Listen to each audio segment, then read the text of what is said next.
Hello, my name is Brother Jerome Simpson. I'm a junior monk at the Abbey.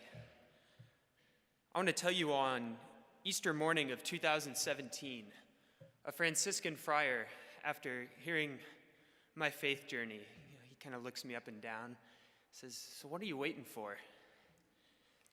And I didn't have a great answer, but the short answer of the very complicated answer was a sign. I wanted some insurance for me to give up everything for Christ. That which I was giving up, a job, romantic relationships, independence, nice income, it all seemed daunting. I wanted to know that the Lord was going to take care of me, that my desires would be met. On top of that, I still had student loans to pay, no clarity where God was calling me, rent. On May 13th that year, not long after Easter, the 100th anniversary of Fatima, I recommitted myself to Our Lady and submitted to her my vocation, along with all those worries. A week later, I knew God was calling me back to Atchison, where I had been a student. In that September, I arrived as a new member of the community. I'm amazed by the people in this room. Much like Our Lady, you live a life of fiat. Through her, you've learned, as I have, that all that we've been given is meant to be poured out. Otherwise, it just remains one grain. I thank you for your time and generosity at work, with your children, your local parish communities, and especially in prayer. Without your yes, my yes doesn't happen. And the yeses of my brothers don't happen. Our work with Benedictine College and Marhill Mount Academy, San Anselmo, our service to hundreds of prison oblates across the country, hundreds of these guys want to live the Benedictine way of life. And so many other things. None of these things happen without you. The religious of this community inspire me to give more. I daily see my brothers give themselves to service. I have the privilege of having known Brother Anthony. And as a student, I knew Father Bruce in the confessional. I knew Father Gerard at the parish, Brother Lawrence in biology. But thanks to many of you, other men in our cemetery mean something. I never sat in an economics class with Father Bertrand, a history class with Father Peter, pulled weeds with Brother Robert, or watched a football game with Father Augustine. Some of your stories, they bring these men to life for me, and your zeal shows me their own. You help me enter in this community more, you really do. And all of you, the way that you live your lives in service to the church in this area of the country is incredible. The body of Christ supported those men through difficult times of the church, and wonderful things came out of it, as we've heard tonight. Your actions in prayer, community, and stewardship spur me forth in my following of Christ and my continued discernment at the Abbey. And of course, those stories help me keep the tradition of monks in Kansas.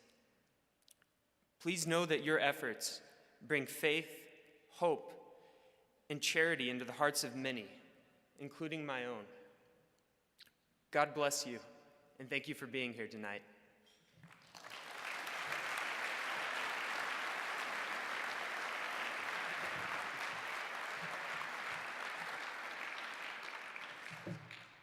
Good evening. My name is Brother Luke.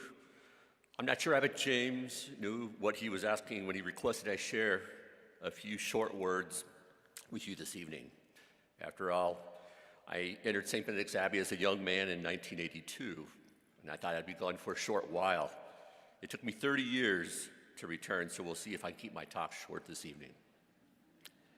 Growing up, I was sure God was calling me to the priesthood. I went to the high school seminary and 2 years at Benedictine College, and then entered the novitiate at St. Benedict's Abbey for the first time as Brother Luke. But there was something calling me away. However, 30 years later, God called me back. I received the news of my acceptance by Abbot Barnabas in 2011 to return to St. Benedict's. During the past 8 years, I received untold benefits that your support have helped to provide. I'm no longer fazed by that comments people make once they find out I've returned to religious life after a successful corporate career working in more than 40 countries. They expect me to talk about how hard it was to leave my career, my home, my car, my stuff. That part was all relatively easy. In 2012, I was devastated by the news of my cancer diagnosis. Having lost my father to cancer in 2007, it seemed impossible for me to have to tell my mother about this news of my cancer diagnosis after she had lost her husband of 52 years to cancer. After all, her prayers had finally been answered when I entered the Abbey the year before. But through my Catholic faith and the amazing support of my brothers, we beat this thing. There are challenges no matter what we decide to do, but I have to be honest, monastic life has provided me with a happiness, a contentment I never had while living in the world, even with all my stuff. On top of that, I'm even more excited by the privilege of realizing a lifelong dream.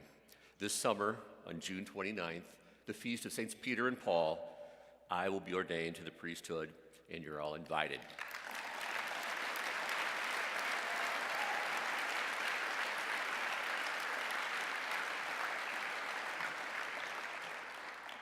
It would be a huge blessing to have you all share this momentous occasion with me.